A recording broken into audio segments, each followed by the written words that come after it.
Welcome সবাইকে classmate 24 YouTube চ্যানেলে। আশা করছি সবাই ভালো আছো। প্যারাডাইস লস্টের পার্ট 11 নিয়ে আজকে আলোচনা করব। আশা করছি প্যারাডাইস লস্টের বুক 1 এর পার্ট 1 থেকে শুরু করে 10 পর্যন্ত প্রত্যেকটি পার্ট সবাই ক্রনোলজিক্যালি ভালোভাবে ফলো করেছো। যদি না করে থাকো অবশ্যই সেই সমস্ত অংশের ভিডিওগুলি দেখে নেবে আমার চ্যানেল থেকে। তাহলে আশা করছি তোমাদের আজকের পার্টটা মানে পার্ট 11টা বুঝতে কোনো অসুবিধা হবে না। এই সিরিজে আমরা পিএসসি অ্যাসিস্ট্যান্ট টিচারের সিলেবাসের অন্তর্গত প্রত্যেকটি টেক্সট ইন ডিটেইল ডিসকাশন সহ ওয়ান লাইনার্স এবং প্রশ্ন উত্তরের পর্ব রাখছি, যেটা আশা করি তোমাদের পিএসসি অ্যাসিস্ট্যান্ট টিচারের প্রস্তুতিতে ভীষণ হেল্পফুল হবে। তাই যারাই পিএসসি অ্যাসিস্ট্যান্ট টিচারের জন্য প্রিপারেশন নিচ্ছ এবং আগামী দিনে পরীক্ষায় বসবে তোমরা, তাদের প্রত্যেকের জন্যই আমাদের এই সিরিজের প্রত্যেকটি ক্লাস ভীষণই হেল্পফুল হবে। তাই যারা আমার ক্লাসে নতুন বা আমার এই চ্যানেলে নতুন, কাইন্ডলি চ্যানেলটা সাবস্ক্রাইব করে নেবে এবং চ্যানেলটা ফলো করে নেবে।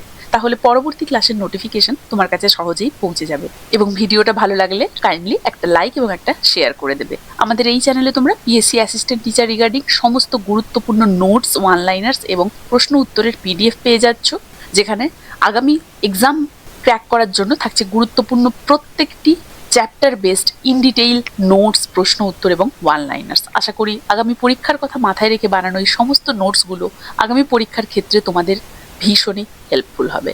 তাই যারা ইচ্ছুক আমাদের এই হোয়াটসঅ্যাপ নাম্বারে কন্ট্যাক্ট করতে পারো। হোয়াটসঅ্যাপ নাম্বারটি আমি ডেসক্রিপশন বক্সে উল্লেখ করে দিচ্ছি। পাশাপাশি তোমরা আমাদের পেইড মান্থলি মেম্বারশিপ কোর্সটাও পারচেস করতে পারো, যেখানে পিএসসি অ্যাসিস্ট্যান্ট টিচারের জন্য একদমই তোমাদেরকে ফুললি প্রিপেয়ার করিয়ে দেওয়া হবে।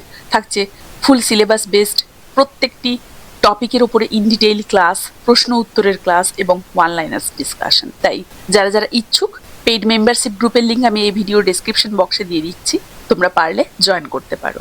এছাড়াও যে কোনো ধরনের প্রশ্ন থাকলে বা ইংলিশ রিলেটেড যে কোনো বিষয়ে যে কোনো জিজ্ঞাসা থাকলে তোমরা আমার টেলিগ্রাম গ্রুপ এবং হোয়াটসঅ্যাপ চ্যানেলটিও ফলো করে নিতে পারো। টেলিগ্রাম গ্রুপ এবং হোয়াটসঅ্যাপ চ্যানেলের লিঙ্ক এই ভিডিও ডেসক্রিপশন বক্সে আমি উল্লেখ করে দিচ্ছি। তো ফিরে আসছি আজকের আলোচনাতে আমরা প্যারাডাইস লস্টের বুক 1 এর পার্ট 10 পর্যন্ত যতদূর কভার করেছিলাম তারপর থেকে শুরু করব।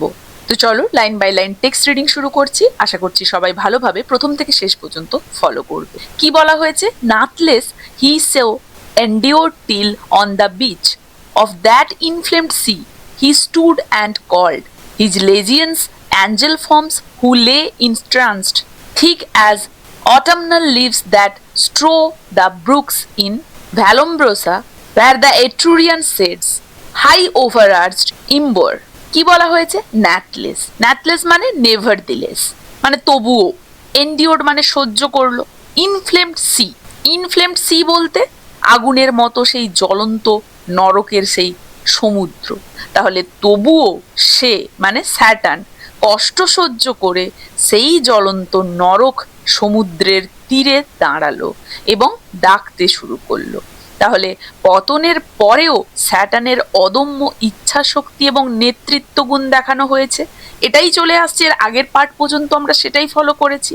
পতন হয়েছে, সে মানছে সে পরাজিত হয়েছে, কিন্তু মন থেকে মেনে নিতে পারছে না। তার মধ্যে ক্রোধ, ঈর্ষা, ঈশ্বরের ব্যক্তিত্বের ওপরে ওঠার একটা আকাঙ্ক্ষা জন্মেছে। সে আবারও প্ল্যান করছে ঈশ্বরকে হারাবে। সেটাই চলে আসছিল সেই সমস্ত ডেসক্রিপশন গুলো। তো এখানে বলা হচ্ছে যে তবুও সে কষ্ট সহ্য করে জ্বলন্ত নরক সমুদ্রের তীরে দাঁড়ালো এবং ডাকতে শুরু করলো। এই যে of that inflamed sea he stood and called, বোঝা গেছে মানে ইভিল হলেও তার মধ্যে সেই এপিক হিরোর মতো একটা দৃঢ়তা আছে। মিল্টনের একটা দ্বৈতচারণ আমরা দেখতে পাচ্ছি। একাধারে সে ঈশ্বরকে মহান করে দেখাচ্ছে, কিন্তু স্যাটার্নের ক্ষমতাটাকে সে এতটা মহিমান্বিত করেছে, মানে জন মিল্টন এতটা মহিমান্বিত করেছে এখানে, সেটাও আমরা দেখতে পাচ্ছি।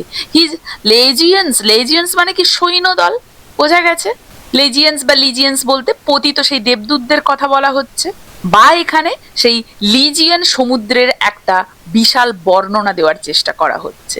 মিল্টন নরকের সেই সৈন্যদের একটা বিশাল তালিকা এখানে দিয়েছেন, যারা পরবর্তীকালে বিভিন্ন পৌত্তলিক বা সেই যে দেবতা হিসেবে পরিচিত হয়েছেন, সেটা আমরা পরবর্তীতে দেখতে পাবো।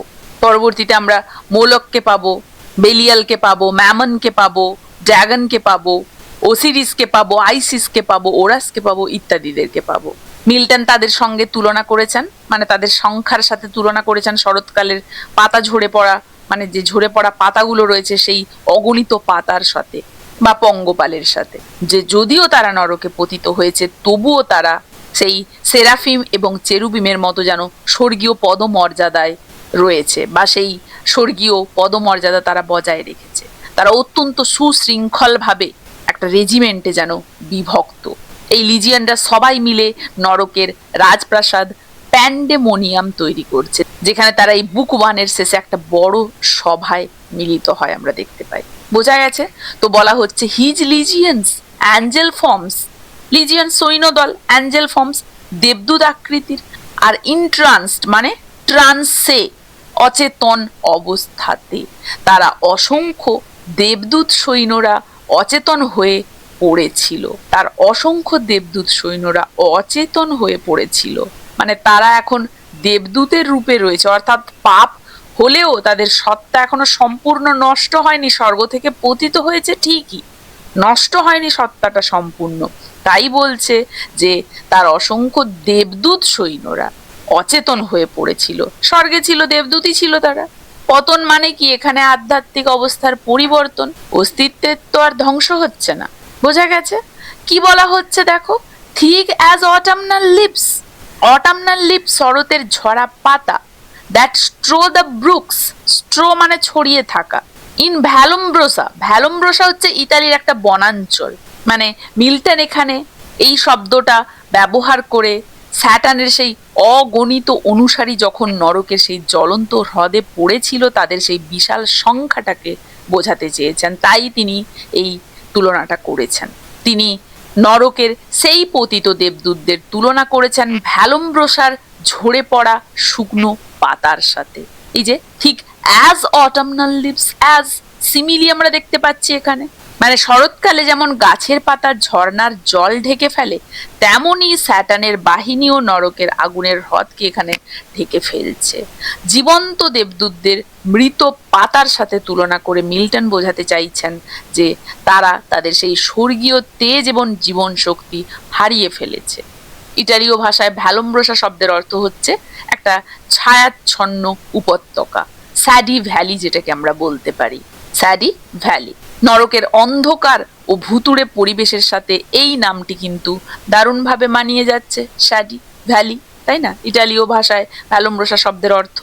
ধারণা করা হয় যে 1638 সালে মিল্টন যখন এই ইটালিতে ভ্রমণ করেন তখন তিনি ফ্লোরেন্সের কাছে এই ভ্যালুমব্রোসা অ্যাবেতে কিন্তু গিয়েছিলেন, এবং সেই ভ্রমণের স্মৃতি থেকেই তিনি এই অসাধারণ যে বর্ণনাটা ভ্যালুমব্রোসার সেটা এখানে কম্প্যারিজন হিসেবে নিয়ে এসেছেন। তাহলে এখানে তিনি এই সিমিলিটা প্রয়োগ করে মিল্টন একদিকে যেমন সেই পতিত লিজিয়ানদের বিশাল সংখ্যাকে বুঝিয়েছেন, অন্যদিকে তাদের মর্যাদাহানি এবং আধ্যাত্মিক মৃত্যু বা পতনটাকেও কিন্তু ফুটিয়ে তুলেছেন। এম্বোর মানে কি? আচ্ছাদিত করে, আর এট্রুরিয়ান সেডস মানে কি? এক্রুরিয়া অঞ্চলের ছায়াময় বন। তাহলে ইতালিতে ভ্যালুমব্রোসা বনের নদীর ধারে শরতের অসংখ্য ঝরা পাতার মতো তারা ছড়িয়ে পড়েছিল, বোঝাতে চাইছেন জন মিল্টন। মানে স্বর্গের মহিমা পতনের পরে মৃত পাতার মতো মূল্যহীনতায় পরিণত হয়েছে। মানে এক সময় দেবদূত, এখন কি প্রকৃতির আবর্জনা হয়ে গেছে। বোঝা গেছে? Or scattered Sage afloat when with fierce winds Orion armed hath vexed the Red Sea coast। তাহলে অর স্ক্যাটার্ড সেজ, সেজ মানে কি? জলজ ঘাসকে বলা হয়, ACDGE, সেজ, আগাছাগুলো। ওরিয়ন, ওরিয়ন হচ্ছে এখানে সেই ওরায়ন বা কালপুরুষ, যার উল্লেখ এসেছে যখন কবি নরকের জ্বলন্ত হ্রদে পড়ে থাকা অগণিত পতিত সেই দেবদূতদের বিশৃঙ্খলা এবং তাদের শক্তির বর্ণনা দিচ্ছিলেন। তাহলে তিনি ভ্যালুমব্রোসার পাতার সেই উপমাটা দেওয়ার ঠিক পরেই এই ঝড়ের দৃশ্যটা তুলে ধরেন। প্রাচীন গ্রিক এবং রোমান বিশ্বাস অনুযায়ী আকাশে এই ওরিয়ন বা ওরায়ন নক্ষত্রপুঞ্জের উদয় হওয়া মানেই সমুদ্রে প্রচন্ড ঝড় আসা। এর রেফারেন্স তোমরা অনেক বিখ্যাত কবিতাতেও পেয়েছো। মিল্টন এখানে সেই ওরায়নকে বা ওরিয়ন যাই বলো না কেন সশস্ত্র মানে আর্মড বলা হয়েছে। এ দেখো আর্মড, সশস্ত্র, অস্ত্রের সাথে, অস্ত্র নিয়ে রয়েছে বলে বর্ণনা করেছেন, যা যুদ্ধের ইঙ্গিত দিচ্ছে। তারা যেন অস্ত্র পরিহিত যুদ্ধে যাবে, যেন তারা যুদ্ধের জন্য প্রস্তুত।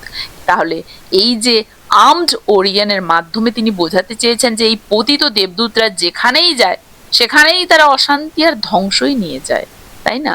এখানে আমরা রেড সি রেফারেন্স দেখতে পাচ্ছি, স্যাটার্নের শক্তি রেফারেন্স দেখতে পাচ্ছি, ওরিয়নকে যুক্ত করেছেন কবি। এখানে সেই রেড সির ঝড়ের সাথে ওরিয়নকে যুক্ত করেছেন, মানে সেই রেড সিতে যেভাবে মিশরের ফারাও বা বুসিরিসের সেনাবাহিনী ডুবে মরে যাচ্ছিল, মিল্টন সেই ঘটনার সাথে স্যাটার্নের বাহিনীর তুলনা করেছেন। এটা দেখাচ্ছে যে তারা যতই শক্তিশালী হোক না কেন, ঈশ্বরের কাছে তারা আসলেই পরাজিত। বাইবেলের কাহিনী অনুসারে আমরা দেখতে পাই যে ফারাও এবং তার সেনাবাহিনী অত্যন্ত অহংকারী ছিল। তারা ঈশ্বরের আদেশ অমান্য করে বনি ইসরায়েলদের কৃতদাস বানিয়ে রাখতে চেয়েছিল। যখন মোজেস বা হজরত মুসা ঈশ্বরের আদেশে সাগরে লাঠি দিয়ে আঘাত করলেন, তখন সাগর দুভাগ হয়ে গেল এবং ইসরায়েলীয়রা শুকনো পথে পার হয়ে গেল। কিন্তু ফারাও এবং তার সেনাবাহিনী যখন তাদের ধাওয়া করতে সাগরের সেই মাঝপথ দিয়ে প্রবেশ করলো, তখন ঈশ্বরের ইচ্ছায় সাগরের সেই জল পুনরায় একত্রিত হয়ে গেল। মিল্টন কাব্যিকভাবে বর্ণনা করেছেন যে সশস্ত্র ওরিয়ন বা ওরায়ন নক্ষত্র যেমন সেই রেড সিতে প্রচণ্ড ঝড় তোলে, তেমনি এই ঐশ্বরিক ঝড়ে ফারাওয়ের সেনাবাহিনী বা সেই বিমর্ষ মেমফিয়ান অশ্বারোহীরা বিধ্বস্ত হয়েছিল। আর স্যাটার্নের বাহিনীর সাথে তিনি তুলনা করে উদাহরণটা কিভাবে দিয়েছেন না, এটা বোঝাতে যে ফারাও যেমন নিজেকে খুব শক্তিশালী মনে করেছিল, কিন্তু তবুও সে ঈশ্বরের শক্তির কাছে একদম খড়কুটোর মতো ভেসে গিয়েছিল, স্যাটার্নের বাহিনীও ঠিক তেমনই পরাজয় বরণ করে এখন কোথায় না নরকের হ্রদে পড়ে রয়েছে। মানে সেই ফারাওয়ের সেনাবাহিনী অত্যাচার এবং ঈশ্বরের শক্তির বিরুদ্ধে যাওয়ার দুঃসাহস দেখিয়েছিল, তার কারণেই তারা সেই রেড সিতে ডুবে মারা গিয়েছিল। এখানেও স্যাটার্ন সেই দুঃসাহসিক কাজকর্মটা করেছে ঈশ্বরের বিরুদ্ধে, তাকেও তাই এখানে নরকে পতিত হতে হয়েছে। বোঝা গেছে এই যে হুজ ওয়েবস ওভারথ্রিউ বুসিরাস অ্যান্ড হিজ মেমফিয়ান। বুসিরাস এবং মেমফিয়ান সেই পৌরাণিক নাম, চিভালরি বীরত্ব। কবি এখানে ঐতিহাসিক এবং পৌরাণিক নামগুলো ব্যবহার করেছেন একটা বিশেষ তুলনা বোঝাতে। তিনি ফারাওয়ের পরিচয় হিসেবে বুসিরিসের কথা বলেছেন। বাইবেলে রেড সিতে ডুবে যাওয়া মিশরের ফারাওয়ের কোনো নির্দিষ্ট নাম তো ছিল না, কিন্তু মিল্টন তাকে বুসিরিস নামে ডেকেছেন। গ্রিক পুরাণে বুসিরিস ছিলেন মিশরের একজন অত্যন্ত নিষ্ঠুর রাজা, যিনি বিদেশিদের ধরে ধরে বলি দিতেন। মিল্টন এই নামটি বেছে নিয়েছেন, তার কারণ হচ্ছে এটা ফারাওয়ের অত্যাচারী এবং নিষ্ঠুর চরিত্রটাকে ফুটিয়ে তোলে। স্যাটার্নের মতোই বুসিরিসও ছিল ঈশ্বরের একটা অবাধ্য উদ্ধত একটা শাসক। বর্তমান দিনে তুমি কোনো একজনের সাথে এর তুলনা করে নাও যে উদ্ধত শাসক, বুঝতে পেরে যাবে। আর মেমফিয়ান, দেখো মেমফিস ছিল প্রাচীন মিশরের রাজধানী, তাই মিশরের সৈন্যদের বোঝাতে মিল্টন মেমফিয়ান শব্দটা ব্যবহার করেছেন। এখানে চিভালরি বলতে ফারাওয়ের শক্তিশালী সেই অশ্বারোহী বাহিনী বা ক্যাভালরিকে বোঝানো হয়েছে। মিল্টন বোঝাতে চেয়েছেন যে ফারাওয়ের এই বিশাল এবং সুসজ্জিত এই যে সেনাবাহিনী যেমন রেড সিতে ঢেউয়ের নিচে অসহায়ভাবে ধ্বংস হয়ে গেছিল, স্যাটার্নের শক্তিশালী লিজিয়ন বা সেনাবাহিনীও কিন্তু ঈশ্বরের ক্রোধে একইভাবে পর্যদুস্ত বা ধ্বংস হয়েছে। বোঝা গেছে? তাহলে এখানে স্যাটার্নের লিজিয়নের সাথে কিন্তু মেমফিয়ানের তুলনা করা হচ্ছে। While with perfidious hatred they persuade the sojourner of Goshen, who beheld from the safe shore their floating carcasses. তাহলে while with perfidious মানে কি? বিশ্বাসঘাতক, তাই না? and sojourners of Goshen মানে গোশেনের বসবাসকারী সোজার্নার্স ইহুদিরা, যখন তারা বিশ্বাসঘাতক ঘৃণায় গশেনের ইহুদিদের তাড়া করেছিল। দেখো এখানে গশেনের এই যে রেফারেন্সটা মূলত ইসরায়েলীয়দের মিশর ত্যাগের ইতিহাসের সাথে সম্পর্কিত। বাইবেলের বর্ণনা অনুযায়ী আমরা দেখি যে মিশরের গোশেন অঞ্চলটা ছিল সেই এলাকা যেখানে ইসরায়েলীয়রা দীর্ঘকাল বসবাস করেছিল এবং যেখান থেকে তারা তাদের যাত্রা শুরু করেছিল। যখন মিশরের ফারাও এবং তার সেনাবাহিনী ইসরায়েলীয়দের ধাওয়া করেছিল, তখন তারা এই গোশেন থেকেই আসছিল। তাই এখানে সোজার্নার্স অফ গোশেন বলতে মূলত ইসরায়েলীয়দেরকেই বোঝানো হয়েছে। এর মাধ্যমে মিল্টন দুটি বিষয় ফুটিয়ে তুলতে চেয়েছেন, যে স্যাটানের চরিত্রের সাথে তিনি তুলনা করেছেন ফারাও যেমন ইসরায়েলীয়দের ওপর অত্যাচার করেছিল এবং ঘৃণা ভরে তাদের ধাওয়া করছিল, স্যাটানও তেমনি মানব জাতির প্রতি চরম ঘৃণা পোষণ করে তাদেরকে ধ্বংসের দিকে নিয়ে যেতে চেয়েছিল।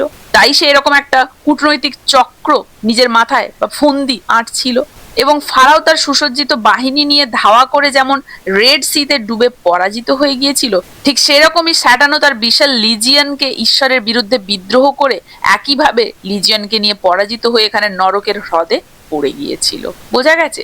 মানে ফারাও ইকুয়াল টু স্যাটান, আর সেই রেড সি ইকুয়াল টু নরক, আর লিজিয়ন ইকুয়াল টু তার সেই সেনাবাহিনী, মানে ফারাওয়ের সেনাবাহিনী। বোঝা গেছে? তাহলে মিল্টন দেখিয়েছেন যে গোশেনের অধিবাসীরা যেমন ঈশ্বরের সুরক্ষায় শেষ পর্যন্ত মুক্তি পেয়েছিল, তেমনই মানব জাতীয় ঈশ্বরের অনুগ্রহে স্যাটানের হাত থেকে মুক্তি পেতে পারে। অর্থাৎ গোশেন এখানে মুক্তির পথ এবং ফারাওয়ের সেনাবাহিনী শয়তান বা স্যাটানের শক্তির পতনের প্রতীক। গোশেনের এই উল্লেখটা দিয়ে মিল্টন কিন্তু রিডার্সদের মনে করিয়ে দিচ্ছে, দেখো যারা ঈশ্বরের অনুসারীদের ক্ষতি করতে চায়, সে ফারাও হোক বা সে স্যাটান, তাদের পরিণতি কিন্তু ওই রেড সিতে ডুবে মরা সেনাবাহিনীর মতোই হবে। বোঝা গেছে? এই যে বলা হয়েছে কার্কাসেস, কার্কাসেস মানে কি? মৃতদেহ। And broken chariot wheels so thick bestrewn, তাহলে নিরাপদ তীর থেকে ইহুদিরা ভাসমান মৃতদেহ ও ভাঙা রথের চাকা দেখছিল।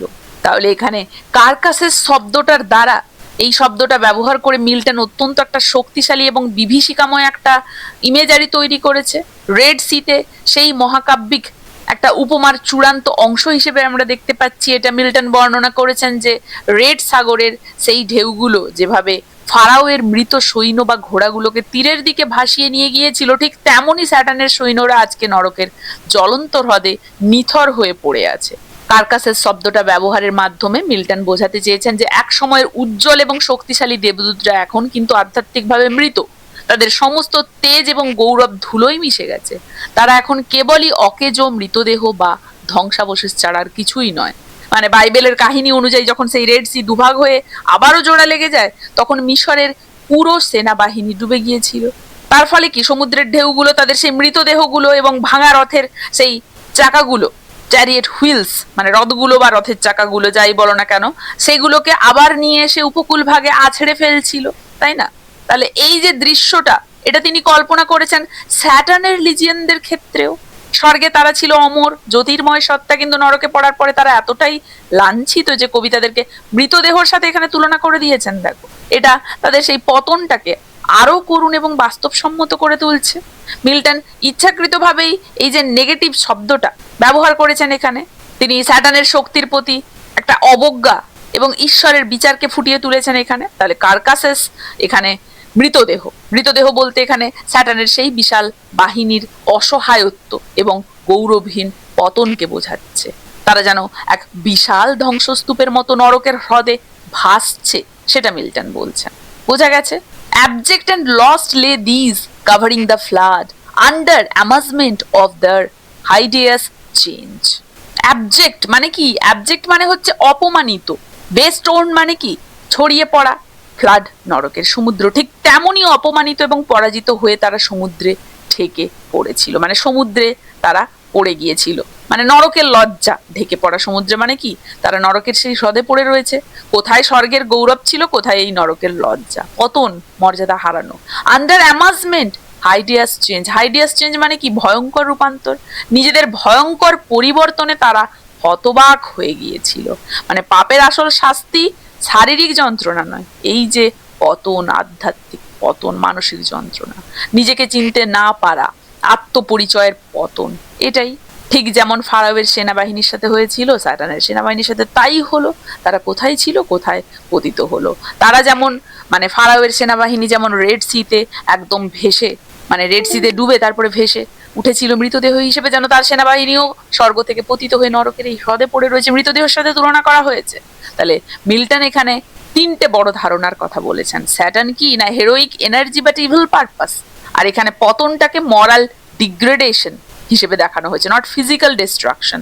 আর বিবলিক্যাল হিস্টোরি এখানে রিপিট হয়েছে যেন, তাই না? অহংকারের পরিণতি যেন এখানে সর্বনাশ, ফারাওয়ের সেই রেফারেন্স টেনে তিনি বলেছেন। বোঝা গেছে? নেক্সট দেখো, he called so loud that all the hollow deep of hell resounded. He called, hollow deep, hollow deep মানে কি? হলো ফাঁপা, ডিপ গভীর, ফাঁপা গভীর নরক, রিসাউন্ডেড প্রতিধ্বনিত হলো। সে এত জোরে ডাকলো যে পুরো নরক প্রতিধ্বনিত হয়ে উঠলো। মানে স্যাটার্ন এখন নেতা, পতনের পরেও তার কর্তৃত্ব অটুট রয়েছে। নরক মানে কি? এখানে শূন্যতা, অর্থহীনতার প্রতীক বোঝানো হয়েছে। প্রিন্সেস প্রোটেন্টেস, রাজপুত্র এবং শাসকগণ, warriors and flower of heaven once yours now lost. Flower মানে কি? ফ্লাওয়ার অফ হেভেন, তাই না? স্বর্গের শ্রেষ্ঠ যোদ্ধাদের কথা বলা হয়েছে। হে রাজপুরুষ ও শক্তিশালী যোদ্ধারা, তোমরা এক সময় স্বর্গের সেরা ছিলে, এখন তোমরা সব হারিয়ে ফেলেছো। মানে স্যাটার্ন তাদের আত্মসম্মানটা জাগাতে অতীতের সেই গৌরবটাকে তাদেরকে স্মরণ করিয়ে দিচ্ছেন। তাই তিনি জোরে বা চিৎকার করে বলছেন, এক সময় তোমরা একদমই স্বর্গের সেই সেরা দেবদূত ছিলে, এখন গৌরবটা যদিও হারিয়েছো। If such astonishment as this can seize eternal spirit, astonishment হতবাক অবস্থা, বিস্ময়, ইটার্নাল স্পিরিটস অমর আত্মা, যদি অমর আত্মাদের এমন হতবুদ্ধি করা সম্ভব হয়, মানে দেবদূতদের মানসিক শক্তিটা ভেঙে পড়েছে, সেটাই তো আসল পরাজয়, তাই না? সেটাই হয়েছে। স্যাটার্ন তাদের লজ্জা দিচ্ছে সেটা বলে, তাদের যে শক্তিটা হারিয়ে গেছে সেটা বলছে, তাদেরকে লজ্জা দিচ্ছে। আবারও দেখো, or have ye chosen this place after the toil of battle to repose? toil of battle মানে যুদ্ধের ক্লান্তি, repose বিশ্রাম, নাকি যুদ্ধের পর বিশ্রামের জন্যই তোমরা এই জায়গাটা বেছে নিয়েছো? দেখো, বিদ্রুপ করেছে স্যাটার্ন তাদেরকে আত্মসম্মান জাগানোর জন্য, তাদের ভেতরে সেই রাগ ঘৃণাটা জাগানোর জন্য। সে তো বাহিনী প্রস্তুত করতে চায় ঈশ্বরের বিরুদ্ধে আবারও, তাই তাদেরকে খেপিয়ে তোলার জন্য বলছে। নরককে স্বর্গের বিশ্রামস্থল বলছে সে, কতটা হাস্যকর। Your varied virtue for the ease you find to slumber here as in the vales of heaven. Your varied virtue, varied virtue ক্লান্ত বীরত্ব, ভেলস অফ হেভেন স্বর্গের উপত্যকা, স্বর্গের উপত্যকার মতো এখানে নিশ্চিন্তে ঘুমোতে এসেছো তোমরা।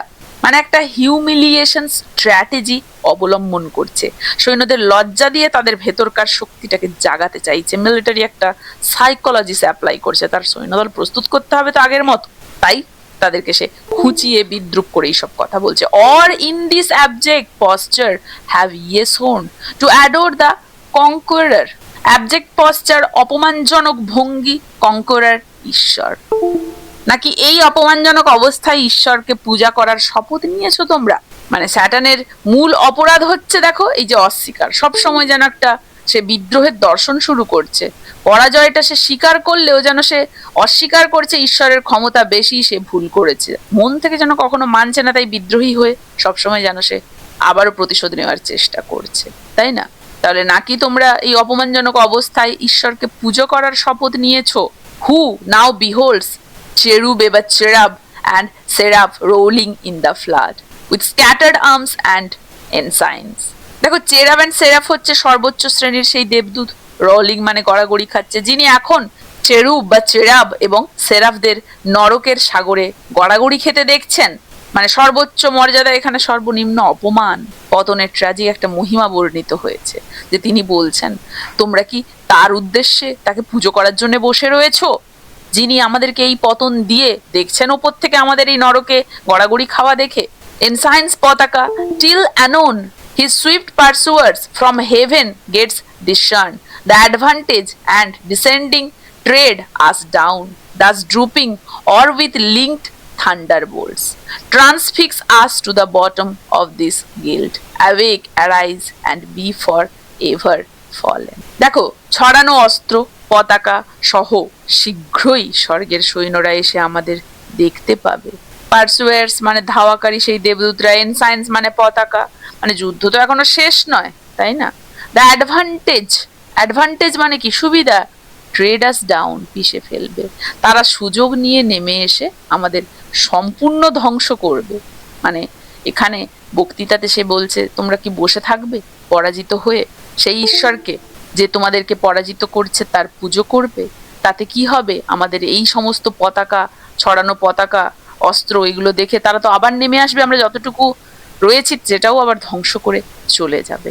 সেই জন্যই কি তোমরা বসে রয়েছে এখানে? এই সুযোগ সুবিধাটা, দ্য অ্যাডভান্টেজ, এইটা নিয়ে তারা কি হবে, নেমে আসবে এবং আমাদেরকে পুনরায় সম্পূর্ণ ধ্বংস করবে। মানে এখানে স্যাটার্ন একটা পলিটিক্যাল লিডার হিসেবে কাজ করছে, তার সেই পলিটিক্যাল লিডারশিপের সে স্পিচ দিচ্ছে। তিনটে কৌশল আছে এখানে, সে অতীত গৌরবকে স্মরণ করাচ্ছে, তাদেরকে খুঁচিয়ে কথা বলে সার্কাজম ইউজ করে লজ্জা দিচ্ছে, অপমান তৈরি করছে তাদেরকে, মানে তাদেরকে এই সমস্ত কথা বলে তাদেরকে অপমান করে দিচ্ছে, যাতে করে তাদের সেই ইমানটা আরো জেগে ওঠে, তারা রেগে ওঠে এবং তারা প্রস্তুত হয়। আর শত্রুর ভয় দেখানো, মানে কি, যে এই অবস্থায় থাকলে কিন্তু তারা উপর থেকে দেখছে, আবারও নেমে আসবে সেই সুযোগে আমাদেরকে সম্পূর্ণ ধ্বংস করতে। তাহলে এই যে প্রোপাগান্ডা স্যাটার্ন চালাচ্ছে তার সেই সেনাবাহিনীকে পুনরায় রেডি করতে, কি করার জন্য, আবারও ঈশ্বরের শক্তির বিরুদ্ধে একটা বিদ্রোহ ঘোষণা করার জন্য তার ফলেন অ্যাঞ্জেলদেরকে সে আবারও উত্তক্ত করার চেষ্টা করছে। সেটাই আমরা বুঝতে পারছি। বোঝা গেছে? আশা করি এতদূর পর্যন্ত সবাইকে বোঝাতে পেরেছি, কারো কোথাও অসুবিধে নেই। কার কেমন লাগলো জানাবে, ভালো লাগলে চ্যানেলটা সাবস্ক্রাইব করে কাইন্ডলি একটা লাইক এবং একটা শেয়ার করে দেবে। এই অংশটা তাহলে এখানেই শেষ করছি। দেখা হচ্ছে প্যারাডাইস লস্টের বুক 1 এর পার্ট 12 নিয়ে এর পরবর্তী ক্লাসে।